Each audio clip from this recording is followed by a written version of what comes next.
안녕하세요. 쪼이 누나 정희입니다. 저는 키덜트라 그런지 아직도 인형을 좋아해요. 그래서 집에 바비 인형, 키티가 많습니다. 아직 철이 없는 건지.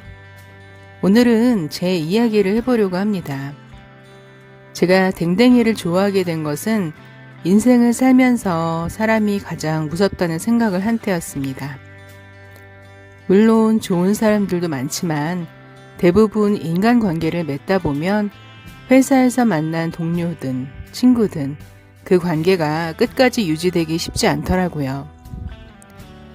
서로 좋은 관계를 유지하기 위해 애를 쓰곤 하지만 한번 틀어주면 천사가 아닌 이상 계속 감정이 상해 의심하게 되고 다시 좋아지긴 힘든 것 같습니다. 회사에서 스트레스 받을 때, 인간관계에 힘이 들 때 가끔 유튜브를 보면서 어떻게 하면 내가 잘할 수 있을까 도움을 받고 싶어 검색을 해서 영상을 보곤 합니다.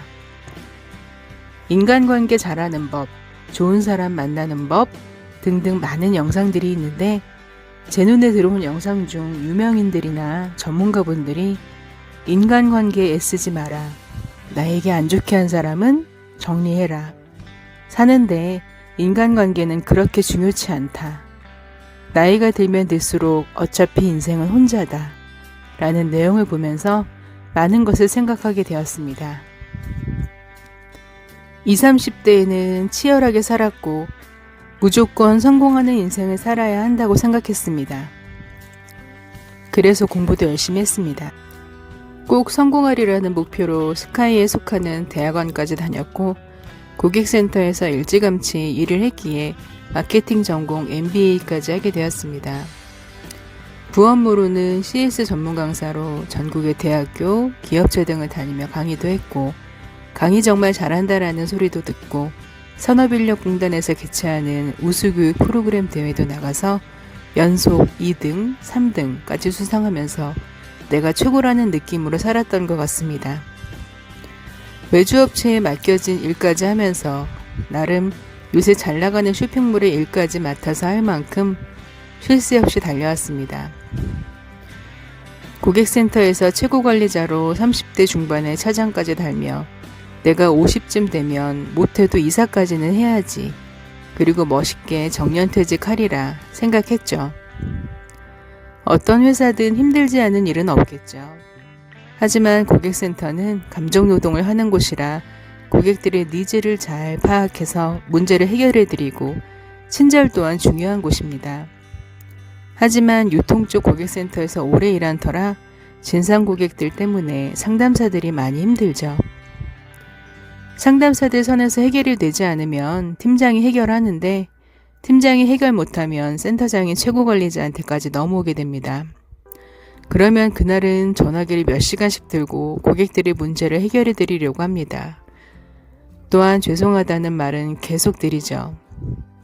이렇게 일을 하다 보면 상담사들이 도저히 일 못하겠다고 퇴사하는 일도 많고 우울증으로 고생하는 상담사들도 많습니다. 저도 사람인지라 그런 고객들과 통화를 하다 보면 저 또한 뛰쳐나가고 싶을 때가 있습니다. 고객센터 진상고객에 대한 이슈들이 점점 거세지면서 감정노동자 보호법이 제정되었습니다.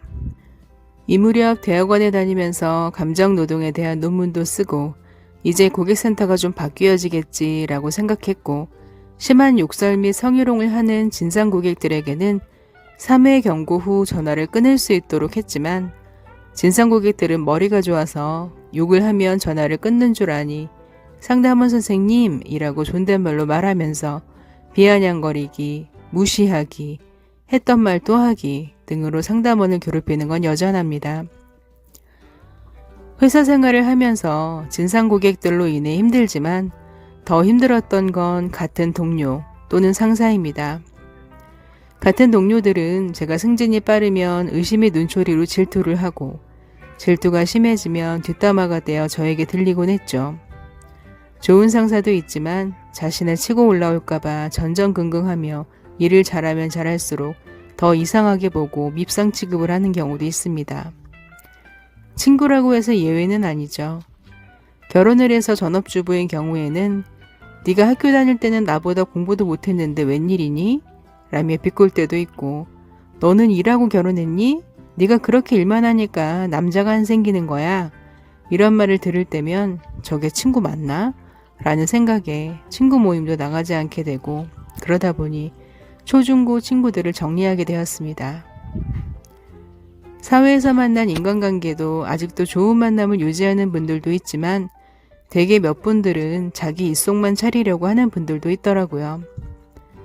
그러다 보면 그런 만남을 정리하게 되고 연락을 안 하다 보니 또 정리하게 되는 그런 경우도 있습니다. 하지만 댕댕이들은 그렇지 않잖아요. 끝까지 주인에게 충성을 다하고 일하고 들어오면 꼬리를 흔들고 반겨주고 항상 옆에 있어주고 사람보다 몇 배 더 나은 것 같아요. 그러다 보니 댕댕이들이 좋아지게 된 것 같습니다. 이젠 댕댕이 없으면 너무 허전하고 못 살 것 같다는 생각도 듭니다. 회사 생활을 하던 중 40대 중반쯤 그동안 쌓인 스트레스로 인해서인지 건강이 많이 안 좋아지게 되었어요.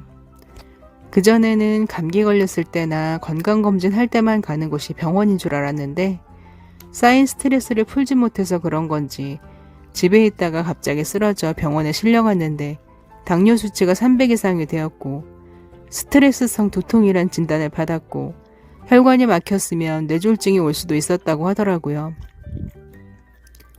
그나마 빨리 와서 다행이라고 일주일 정도 입원해서 검진을 제대로 받아보자고 했습니다. 저한테 당뇨가 있었는지도 몰랐고 병원에 가서 알게 되었습니다. 병원에 입원해 있으면서 회사에 연락하고 며칠 못 갈 것 같다고 했는데 아무도 걱정해주는 이가 없더라고요. 많이 아프냐, 병문안 가야겠다라는 소리는 못할 망정 길게 입원해야 하면 진단서와 언제까지 입원할 건지 서류를 제출하라는 말뿐이었고 일을 해야 해서 저녁에 병문안 가기가 힘들다고 하더라고요. 그나마 같이 일했던 상담사 몇 명과 팀장들만 병문안과 괜찮냐는 전화를 주었습니다. 이런 일이 있다 보니 세상이 참 내가 인생을 헛살았나? 라는 생각이 들었습니다. 퇴원 후 곰곰이 생각했습니다. 내가 무슨 부귀영화를 누릴 것도 아닌데 여기서 더 다니다가 건강이 안 좋아지면 누구 탓을 할 건가?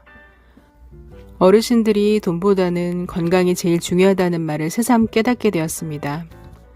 건강하지 않으면 아무것도 못하는데 이제 40을 훌쩍 넘은 나이인데 더 늦기 전에 건강을 챙겨야겠다는 생각을 했고 다녔던 회사를 과감히 퇴사했습니다.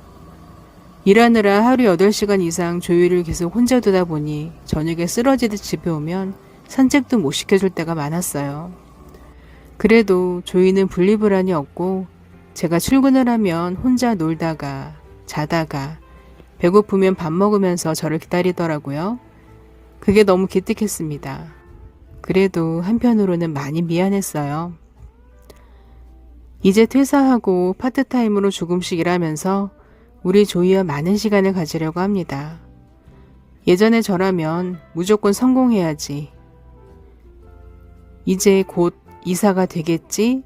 라고 했을 텐데 다 부질없더라고요. 한번 건강을 잃어보니 이젠 나를 위해 살자. 돈이 좀 없으면 어때? 마음이 부자면 되는 거죠. 요즘같이 여러모로 힘든 시국에 많은 분들이 다시 한번 힘내셨으면 좋겠고 자신을 위해 어떤 것이 행복한 삶인지 생각하고 그 삶을 위해 사셨으면 좋겠습니다. 저도 이제 제2의 인생을 살려고 합니다. 제가 좋아하는 일을 하면서 그동안의 잘못되었던 삶을 반성하면서 조이와 함께 제 일상의 이야기도 들려드리겠습니다. 오늘도 행복하세요.